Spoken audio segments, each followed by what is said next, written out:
Hey, welcome back. So this is Dave Era with Analogy ADHD coaching and tutoring. In my last video, I was talking a little bit about how, as somebody with ADHD, you need to reflect on what unique challenges you bring to every relationship. Doesn't matter which kind of relationship, loved one, coworker, children, parents, whatever.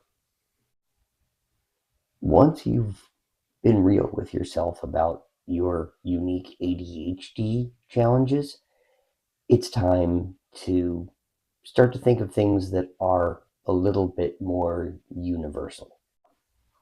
What I'm talking about is, how do you argue? Are you somebody who argues and throws the entire universe into that argument? Are you somebody who's able to isolate what exactly you are going to include in this fight? So, for example, are you one of the don't go to bed angry crowd? I mean, that's a noble quest. I just don't know that it's always realistic in terms of people's personal styles. So, let me bring this to myself. I am one of those people who I want to hash the whole thing out. I want to say I want to say everything there is to say right now. Get it all. Unfortunately, that means that I can't always narrow the focus of what I'm talking about to the immediate concern. I tend to bring in everything that's ever happened in our relationship and lump it into one big legal case. It's like I'm presenting an argument with all of the evidence laid out. That's great. Unfortunately, that's a little much sometimes. On the flip side, there's other people who just want to deal with the fact at hand.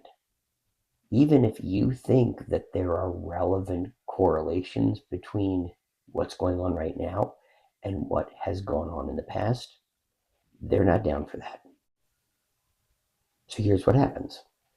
One of the two people is going to be very disappointed, possibly both of you.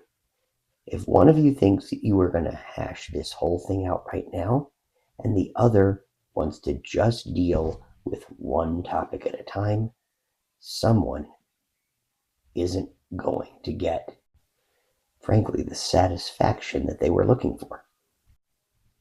So if you are going to enter into an argument and you are making the assumption that everyone is going to be acting under your ground rules, you're setting yourself up. Because the problem is, if there is no agreement on the scope of things, you are going to read into the other person's response. Just about the worst thing you can do is to use your criteria, but apply it to their words. I'm talking about the whole, well, if I had said something like that, I would have been absolutely furious. Therefore, they said it. That must mean they are currently furious. May not be true. But if you aren't going to let them speak for themselves, if you're not going to let them lay down the ground rules for where they're going to go with this, and you try and overlay all of your, over time, you do learn people, especially somebody that you are close to and you spend a lot of time with.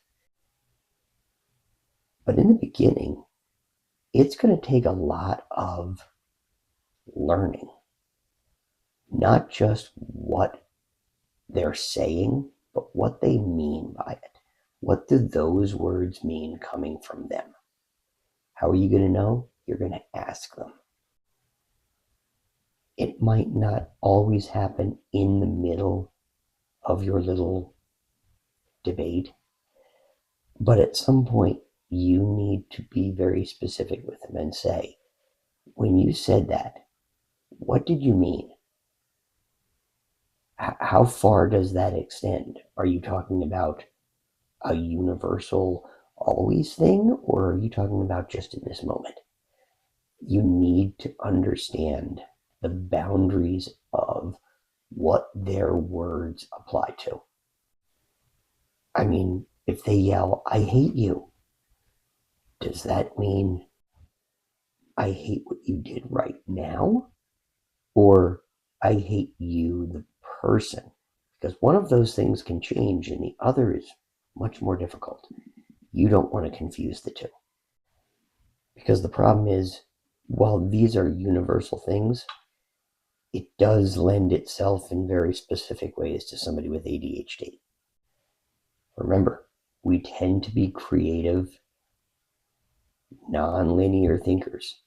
That means that we are going to start leaping to all kinds of conclusions. And then the worst thing that can happen is that we start getting upset and fabricating arguments and rebuttals to things that you never actually said. Once that happens, we stop listening. We start turning inward, getting up in our own brains, and we're not engaged in any way. We're having a one-sided argument against our imagination, not the other person. It's not productive. This is rarely the kind of thing you figure out right inside of that argument. The other thing is, you have to decide what will be accomplished by the end of this.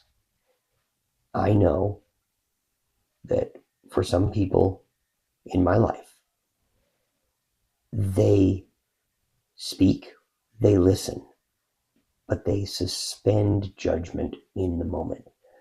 They're not going to give a resolution to this right now. They need to step back and ponder what was said, digest it, and then make a decision and act on it at some point in the future. I always found that completely unsatisfying.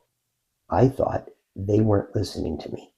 I thought that my words were having no effect, and they just went on with their life as if I never spoke. Not the case.